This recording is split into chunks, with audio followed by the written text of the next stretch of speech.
momento em casa, grande resultado, importantíssimo resultado em casa.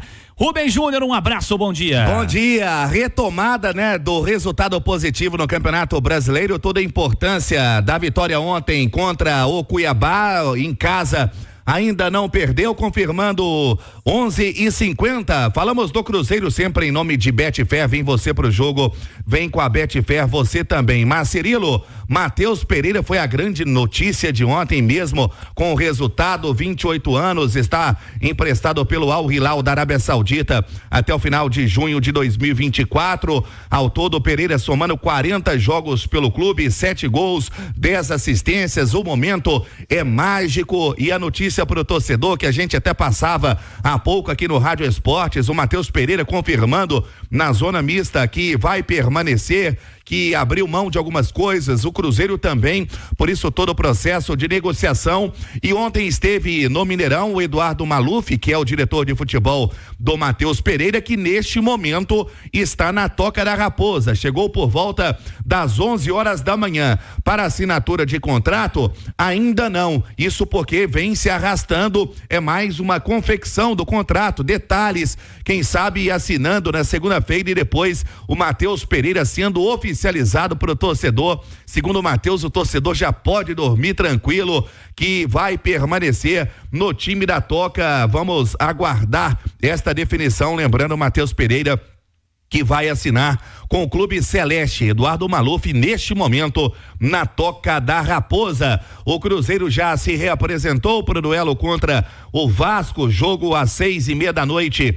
Domingo em São Januário, não vai poder contar aí com o próprio Matheus Pereira, ele que recebeu o terceiro cartão amarelo ontem, depois de tentar esconder ali a bola do assistente de número 2. E outra dúvida para o confronto contra a equipe do Vasco é o atacante meia Álvaro Barreal. Isso porque o Barreal acabou sentindo dores no joelho esquerdo, deixou o campo durante a partida, está sendo reavaliado na Toca da Raposa também neste momento para ver as condições de jogo que tem o gringo para encarar o Vasco domingo 6:30 em São Januário. Falamos do Cruzeiro sempre em nome de Betfair. Vem você pro jogo também, vem você com a Betfair. No segundo tempo, Cirilo, vamos falar sobre a situação de outro nome cogitado ontem que o Cruzeiro está contratando, volante de 21 anos, o Fabrício Peralta, do Cerro Porteño, do Paraguai, atualmente tá com a seleção paraguaia, já em preparação para a Copa América, jovem ainda, apenas 21 anos. Nesta temporada o Peralta fez 20 partidas e deu 3 assistências. O Cruzeiro iria pagar cerca de 3 milhões de dólares pelo atleta, girando aí na casa dos 16 milhões de reais por 60% dos direitos econômicos do Peralta. Outro atleta também que não está chegando, está de saída, é o Rafael Elias, o papagaio, na zona mista ontem, já confirmando que vai deixar o Cruzeiro, ele que chegou em julho de 2023, até então foram 29 partidas pelo time celeste, com 5 gols marcados, deve ter como destino o futebol japonês. No segundo tempo a gente traz mais detalhes sobre a preparação do time pro duelo contra o Vasco, JVC. Combinado, Rubem Júnior, tá pensando em comprar? Bom dia, Cirilo, bom dia pra todo mundo. Você comentou o jogo, como você avalia? Claro, já tem debate, vamos falar mais detalhadamente sobre o jogo, mas como você avalia essa vitória do Cruzeiro contra o Cuiabá no Mineirão, Figueiredo? Então, Cirilo, eu gostei do resultado, não gostei do desempenho, mas o que mais importava ontem era o resultado. Quase sempre o que mais importa é realmente o resultado. Sejamos justos, né? A gente gosta muito de um futebol bem jogado, é lógico que um futebol com mais qualidade, mais organizado, com mais técnica, ele fica mais próximo de um bom resultado, mas no momento o Cruzeiro não consegue aliar todas essas coisas. E ontem o Cruzeiro perdeu talvez a melhor virtude que este time neste momento tenha, que é a organização. Ontem o Cruzeiro esteve desorganizado na sua defesa, sofreu muito no lado esquerdo, o Kaique sofreu muito na marcação, Lucas Silva e Romero bateram muita cabeça no meio campo, o Cruzeiro não conseguia criar, e aí, através das individualidades, através do que o time tem de melhor de qualidade, que é Matheus Pereira, e depois se você for descer num ranking, você vai chegar no William, lateral direito, o primeiro gol, no momento em que o Cuiabá era melhor, o primeiro gol sai exatamente da qualidade do William e do Matheus Pereira. O Cruzeiro teve tranquilidade para voltar no segundo tempo, mas continuou tendo os mesmos erros, principalmente no seu setor defensivo, propiciando contra-ataques para um time que a única coisa que ele tem de bom é a velocidade. Porque o Cuiabá só tinha isso, com o Pita, com o Cleison, com o Cafu, e o Cruzeiro vencendo por 1-0, conseguiu tomar um contra-ataque do Cleison mano a mano com o Zé Ivaldo, pênalti, Pita vai e empata o jogo. Por mérito, não vou dizer por sorte, por mérito, porque o Matheus Pereira é jogador do Cruzeiro, o Cruzeiro tá gastando um dinheiro gigantesco para que ele fique aqui. Matheus Pereira mete uma bola pro Rafa Silva 2 minutos depois e o Rafa foi feliz na proteção da bola e faz o 2-1. O jogo foi isso. Depois um sufoco danado do Cuiabá e aí quem segurou a onda foram os crias da base. Foi a meninada que entrou para correr e dar gás e marcar o time do Cuiabá, porque o Lucas Silva, porque o próprio Romero, que morreu de tanto correr, não conseguiam. Porque o Kaique teve dificuldade, entrou até o Vidalba. O Vidalba entrou bem ontem, claro que entrou só pra marcar, o problema dele é jogar. Mas na hora de marcar, então o Cruzeiro se segurou. E aliado a isso, Cirilo, porque teremos debate, né? E não vou segurar que o Simões também vai falar, mas o Fernando Seabra, a quem eu tenho elogiado ontem, foi mal. Foi mal na leitura de jogo e foi mal mais uma vez em escalar Gabriel Veron.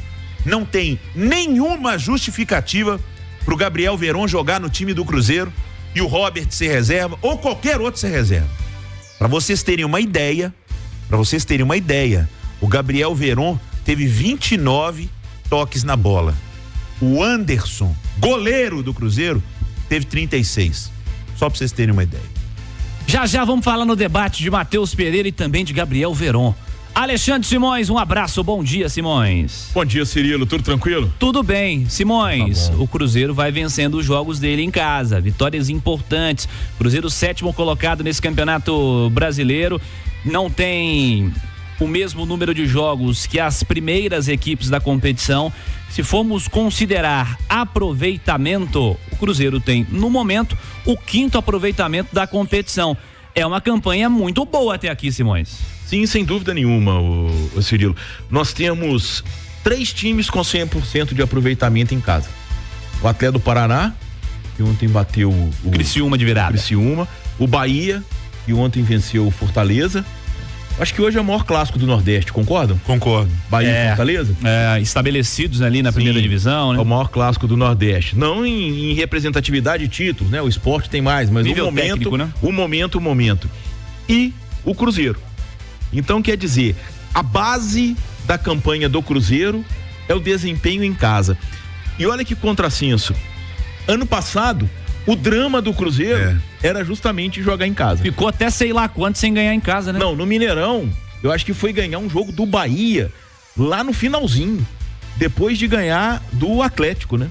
Porque ganhou alguns jogos no Independência, ganhou do Grêmio, ganhou do São Paulo, ganhou do Santos, mas jogando no Independência, porque tava aquela briga. 3-0 contra o Bahia. Foi a primeira 25 vitória. de outubro do ano passado. Foi a primeira vitória no Mineirão. Vitória no Mineirão. O Cruzeiro que era meio nômade no ano passado, né? Sim, jogou na Arena do brigando Jacaré, com o Mineirão, Independência. aí não jogava lá. No Mineirão foram 8 jogos. Uma vitória. Até ganhar. Aí ganhou esse duelo contra o Bahia. Foram 8 jogos sem vitória. Aí ganhou contra o Bahia. A na única nona vitória partida. na temporada no Mineirão, não foi isso? Eu tenho que pesquisar, mas acho que acredito depois que sim. empatou com o Vasco, depois empatou com o Palmeiras. Eu acho que é. Então, quer dizer, é fundamental para este time do Cruzeiro fazer o dever de casa, principalmente contra times de parte de baixo de tabela. O Cruzeiro já venceu o Vitória no Mineirão, já venceu agora o Cuiabá no Mineirão. Coisas que ele não conseguia fazer no ano passado. Ele tropeçou demais diante de times de zona de rebaixamento ou times que foram rebaixados. Tá? O Goiás venceu o Cruzeiro aqui. O Coritiba tirou ponto do Cruzeiro aqui. Todos eles rebaixados. Então, quer dizer, fundamental, claro, o início do Brasileirão do ano passado não tinha o Matheus Pereira. O Matheus Pereira tem uma qualidade técnica absurda. Nós estamos só no início da competição, não chegamos nem a 25% do Brasileirão. É o melhor meia do Brasileirão. Simões, o Cruzeiro só ganhou o jogo ontem por causa dele. Sim. Porque diferentemente das vitórias anteriores, o Cruzeiro ontem jogou mal. Contra um adversário ruim. E o Cruzeiro quase tomou um empate. O Cruzeiro quase se complicou no jogo. Quem ganhou o jogo pro Cruzeiro ontem foi o Matheus Pereira. O Cruzeiro, assim, eu acho que o Cruzeiro, ele teve... O Kaique teve muita dificuldade. Muita. É uma coisa que precisa ser estudada. Ele João tem Marcelo qualidade. livrou ele muito ontem. Mas teve muita dificuldade o Kaique. Muita. Não é fácil a transição da base pro principal. A gente vê isso com vários jogadores. A regra é ser difícil, tá? Mas o Matheus Pereira, eu acho até que o Rafa Silva foi razoável, mas de toda forma, o Matheus Pereira fez a diferença no jogo, mais uma vez, mais um gol, mais uma assistência. Já